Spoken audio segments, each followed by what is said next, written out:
నవ్విపోదురుగాక నాకేంటి సిగ్గు అన్నట్లుగా ఉంది రాష్ట్ర కాంగ్రెస్ వైఖరి. అదానితో అంటకాగిన సీఎం సహా మొత్తం ప్రభుత్వమే చెలో రాజ్భవన్ అంటూ రోడ్డెక్కితే ప్రజల పరిస్థితి ఏమిటి? ట్రాఫిక్ సమస్యల సంగతి ఏంటి?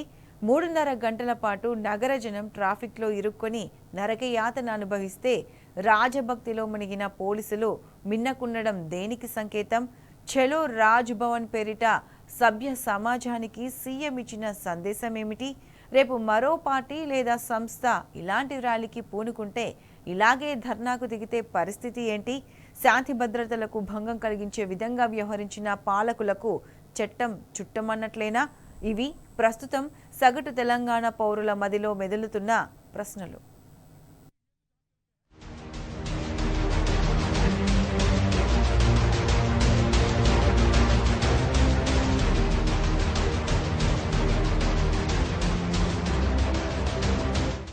అదానీ అవినీతిపై జేపీసీ వేయాలన్న జాతీయ కాంగ్రెస్ డిమాండ్తో రాష్ట్ర రాజధానిలో టీపీసీసీ సీఎం రేవంత్ రెడ్డి నేతృత్వంలో ఓ హైడ్రామానే నడిపింది. అయినంతకాలం అదే అదానీతో అంటకాగిన రేవంత్ ఇప్పుడు మంత్రులు, పార్టీ నాయకత్వం, కార్యకర్తలు అందరినీ రోడ్లపై నిలబెట్టారు. కేంద్ర ప్రభుత్వ నిర్లక్ష్య వైఖరిని ఖండిస్తూ దేశవ్యాప్తంగా నిరసన కార్యక్రమాలకు రాహుల్ గాంధీ ఇచ్చిన పిలుపుతో టీపీసీసీ రాజ్భవన్ వరకు పాదయాత్ర నిర్వహించింది.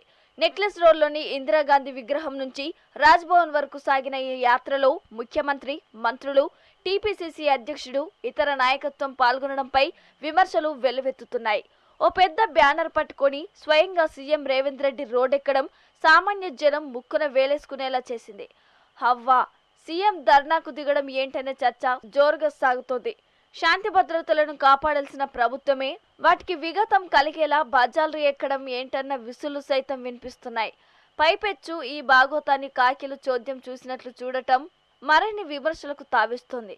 పరిధి దాటి పోలీసులు కల్పించే ఈ వెసులుబాటు ఒక్క ముఖ్యమంత్రి రేవంత్ రెడ్డికేనా, లేక ఆయన చెప్పిన కారణంతోనే రేపు మరో పార్టీ లేదా సంస్థ సైతం ఇలాగే ఆందోళనకు దిగితే చెల్లుతుందా అన్నవి విమర్శకులు సంధిస్తున్న ప్రశ్నలు.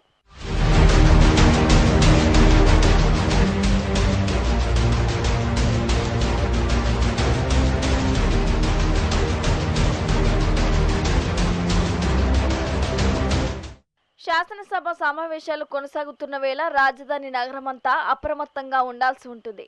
అవాంఛనీయ సంఘటనలకు తావు లేకుండా పోలీసులు కూడా అదనపు బలగాలను మోహరించి పటిష్టమైన భద్రతా ఏర్పాట్ల నడమ పహారా కాస్తుంటారు.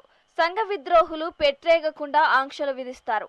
అదిగో అలాంటి తరుణంలో స్వయంగా అధికార పార్టీనే చలో రాజ్భవన్ అంటూ ధర్నాలు, ర్యాలీల పేరిట వీధులెక్కడం తీవ్ర విమర్శలకు తావిస్తుంది. లెక్కకైతే ప్రజా సంఘాలు, ఇతర పార్టీలు రాజ్భవన్ వైపు ర్యాలీగా వెళ్లడానికి 1,00,000 ఆంక్షలు పెడతారు. పోలీసులు వెంటనే రంగంలోకి దిగి నిరసనకారులపై ఉక్కుపాదం మోపడం పరిపాటి. హౌస్ అరెస్టులు చేసేవాళ్ళు. ఆందోళన మొదలుపెట్టిన చోటే నిరసనకారులను నిలవరించి అరెస్టులు చేసి స్టేషన్లకు తరలించేవాళ్ళు. పరిస్థితి అదుపు తప్పితే లాఠీచార్జ్ చేయడానికి సైతం వెనుకాడేవాళ్ళు కాదు. కేసులు పెట్టడానికి సైతం వెరిసేవాళ్ళు కాదు. అలాంటి పోలీసులు పూర్తిగా రాజభక్తిలో మునిగిపోయి రోడ్లెక్కిన అమాత్యులు ముఖ్యమంత్రుల సేవలు తరించారు.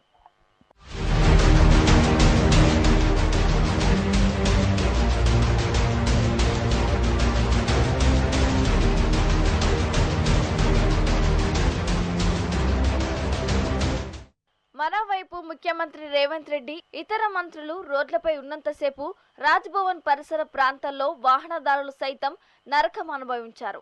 ఖైరతాబాద్, సోమాజిగూడ, లగ్డి కపూల్, సికింద్రాబాద్ల వైపు వెళ్లాల్సిన వాహనాలు పూర్తిగా ట్రాఫిక్ జామ్లో ఇరుక్కున్నాయి.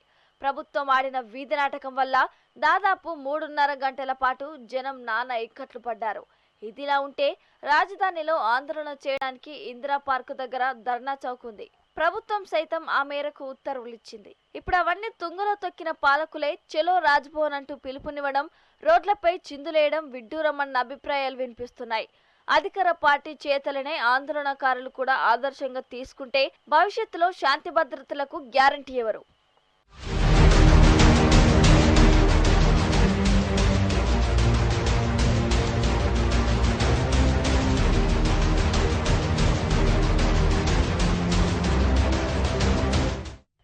రాజ్భవన్ దగ్గర ద్వారా ధర్నా చేసిన సీఎం ఆయన కేబినెట్ సహచరులు అధికార పార్టీ ఎమ్మెల్యేలు నాయకులను అరెస్టు చేయకపోగా ఆ ర్యాలీకి అనుమతిచ్చి ధిక్కార చర్యకు పాల్పడటంపై రేపు ఎవరైనా కోర్టుకు వెళ్తే బలయ్యేది పోలీసులు కాదా? అసలు ఈ ధర్నా ర్యాలీలకు బదులుగా సీఎం మంత్రులు ఒక డెలిగేషన్ గా వెళ్లి గవర్నర్ కు వినతి పత్రం ఇస్తే గౌరవప్రదంగా ఉండేది కదా. ఇన్ని ఇబ్బందులు సైతం తలెత్తేవి కాదు కదా. అసలు చెలో రాజ్భవన్ పేరిట వీధి నాటకానికి తెరలేపిన పాలకులు సభ్య సమాజానికి ఇవ్వాలనుకున్న మెసేజ్ ఏంటి అన్నది $1 బిలియన్ వార్త క్వశ్చన్.